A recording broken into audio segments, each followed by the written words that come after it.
Hello. Please be honest if this looks really goofy, but I thought it was a bit boring that I just had a square of my face in the middle of the Windows background, so I added a computer as the border. But anyway, hello and welcome back to my YouTube channel, and in this video I am going to be showing you the first part of my recent uni project I just finished. So in this video I'm going to show you the tests that I did before doing the actual final outcome. So this is part 1, and in part 2, which you should see very soon after this one, is the final outcome that I did for this project. And a little bit of backstory: this whole project was based around the idea of trying to show elements in the form of girls. I don't know, it was just something I had to give myself a little bit of something to know what I wanted to do. It's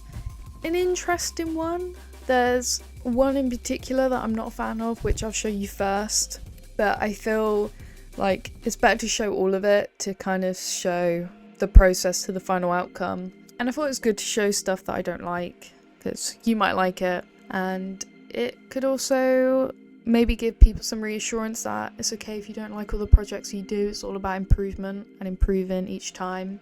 And I think you can definitely see the improvement with each project I did. So I think without further ado, we'll get straight into the speed recording of the first project.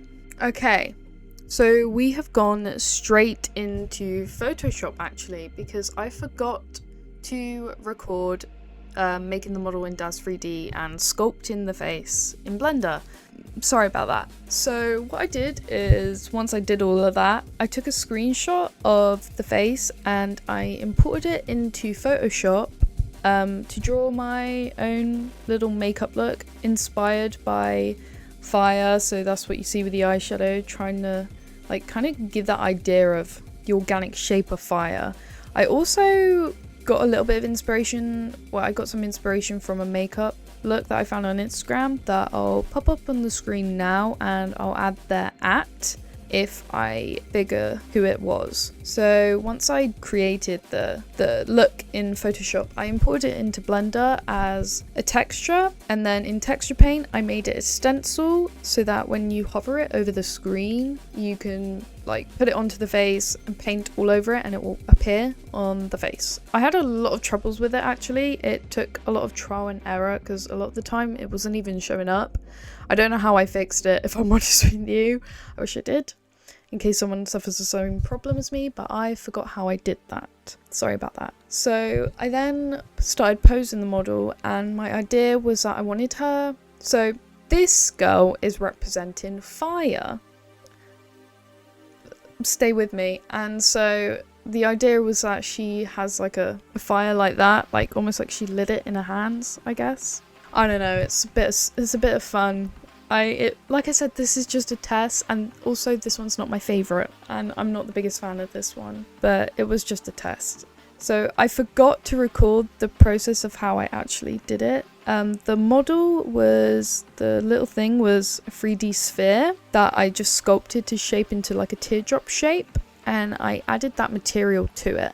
If you go back and pause it on the material and just take a look at it, so you can copy the material I used for the texture in case you want to copy it for your own. So for the lighting, I wanted to try something different, to almost like a light coming through like a window. So I just added like a letterbox in a 2D plane and then stuck a light in front of it. You can't really see it here, but you'll see in the final picture that I'll show you after this video what it ends up looking like. So I thought her face looked a bit too plain, so I also added like a metal embellishment on her nose, and I added ignore that shoulder piece, that's not in the final outcome. It didn't work out, but I added the same material I did for the fire on the little nose piece to kind of make it more cohesive in a way. And then finally is the compositing, and that's what I did here. But yeah, this one was really quick and short, and it's probably why it's not my favourite, because I didn't spend a lot of time on it at all. So this is the final outcome of that one. Yep, that was incredibly short, which is why there's 2 in this video, but this is how it came out. It's not the worst thing I've ever made. It's probably still better than that video I did called I Made a Cute Girl in Blender. That was a mess. Looking back at it, I probably wouldn't have posted it, but I'll just leave it up there. So I like it. It's okay, not my favorite. I really like how I did the light on the eyes. I think that's really effective. And like I said, it's just a test for the final outcome to kind of wrap my head around what I wanted to do. But you'll also see in the final outcome, it doesn't really look like anything I did here, but testing, it helps. All the tests help to the final thing. So let's get into the second project I did. So this one ends up being 2 minutes longer than the last one. I know, crazy. So I actually recorded the process at the start in Daz3D, which I forgot to do in the last one, but I'll link down below all the models I used. This one ends up I really like this model basically. I love the presets it gives you as well for this one. I think she's a really beautiful model, and I love the makeup that's already with her as well, which saves a lot of time having to do it myself. I'm a bit lazy, I know. So I basically added the elf ears in Daz3D and the hair. I'll link the hair that I used down below as well. I didn't use this hair, I used that hair. And I also posed the model in Daz3D as well, because they have amazing free pose models already in Daz3D. If you download them, that they should already be in the download manager. If you just download them, they're there. They're great poses, and there's so many of them as well. So yeah, and then I also just kind of played around with adding eye color, different eye colors, long nails as well, and also making the hair. I was thinking about making the hair blow out, but then I realized I'm making this element is about water, so it wouldn't make sense if her hair's winds blowing if she's in water. So I then exported it to Daz3D, and the first thing I did was sort out the posing, because sometimes when I find importing a model that's already pre-posed in Daz3D to Blender, it can go a bit skew with, so you have to adjust it in Blender as well, which is not an issue at all, and it's a quick fix, as you can see, really simple. And so also, once again, make sure your light paths are at 64 total so that the hair doesn't look funny. And here I also was changing the color of the hair, because I wanted it to be a bit more lighter. I felt it was too dark and a little bit more harsh, so I wanted the hair color to be more softer, so I just changed that with a color ramp. Really easy, simple, easy peasy, lemon squeezy. I also added a subdivision modifier to the model, because as you would have seen, there was a bit of ridges all over her, so just adding another subdivision modifier to the model instantly sorts that out.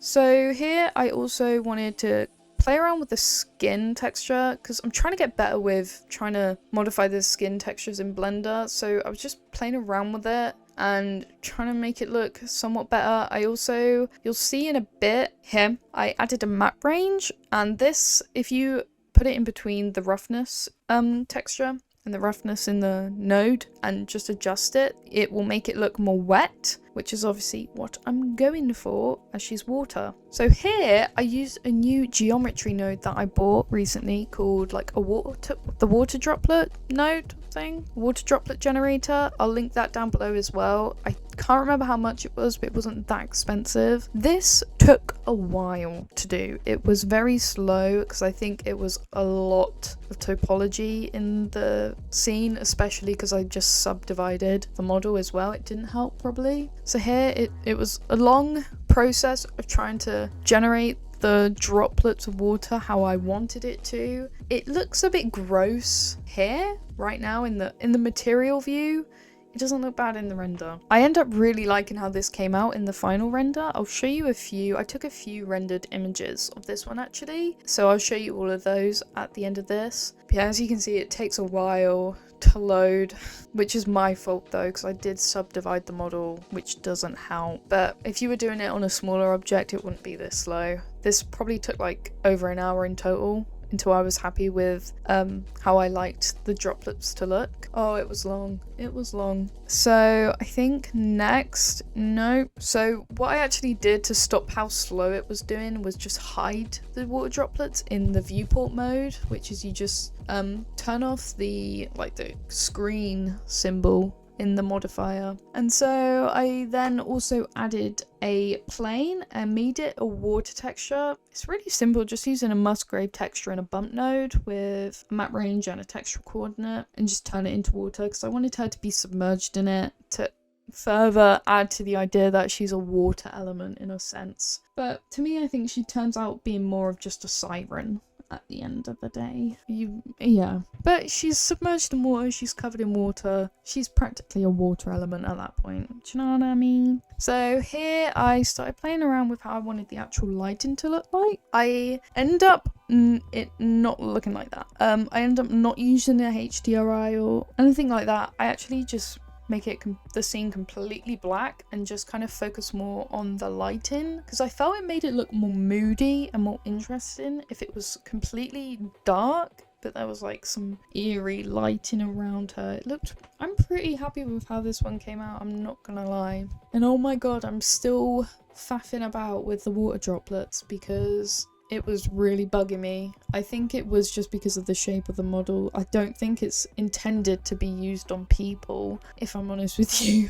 But obviously that's what I did here. And I faced the consequences of doing that, but it's okay. And so I'm nearly pretty much done here actually. This one was pretty quick as well. So here, as you can see, I was like, you know what? It actually looks really cool. Completely black. I'm gonna do that. So I think that's it, nearly done. So I think I'll just show you the outcomes that I ended up really liking. So this is the final outcome of that one. There's two actually I'm going to show you. This is the first one. I really like this one because to me it almost kind of reminds me of like a painting in a weird way, like maybe sort of a Renaissance painting. I don't know how to describe it. It just kind of reminds me of a painting I've seen before. But I really love the effect of the light. It's really eerie. It's almost like she's in a completely dark room and then there's just a light on her. I think it gives it's like an ethereal vibe in a way. I don't know, I thought this render came out really well. But if you saw on my Instagram, if you follow me on Instagram, you would have seen the next one I'm going to show you already before this video. So, like I said, if you followed me on Instagram, you would have already seen this one. I really like this render a lot. I love how close up to the face it is. I think it's really pretty. I just think it's effective. I like it a lot. I also added a little bit of grain and I also changed the color a bit in Photoshop to make it a little bit more blue and a little bit more saturated. Because, you know, blue is more associated with water, so I wanted to kind of accentuate that a bit more by saturating the blue more. But yeah, I really like how this one came out the most compared to the other one. So I think that's pretty much it though. That's the tests I did before the final outcome. This one was my favorite. The last one wasn't my favorite, but like I said, I thought it was good to show you, just to show that not every project's going to be a good one. It's all about experimenting. So the next video you'll see will be very soon, and it will be the final outcome. So this is just a 2-part thing. Like I said, it was a uni project, and I hope someone or anyone watching this found this video helpful in any sense of the word. I don't know if it would have been helpful, but I hope this video was helpful in any way to anyone, and if it was, that would make me very happy, because like I said in all my videos, these videos are really just there to kind of give inspiration to others and maybe kind of push people to not be afraid to just test and do stuff, even if you're not happy with it. Any experimentation or test is good because it means you'll improve each time. So yeah, I think that's the end of this video. Make sure you subscribe to know when the last part for this comes out, which should be soon, like I said, and also follow me on Instagram, because if you were, you would have seen this photo first. But yeah, I hope you enjoyed this video, and thank you so much for watching, and I'll see you in the final outcome. Goodbye.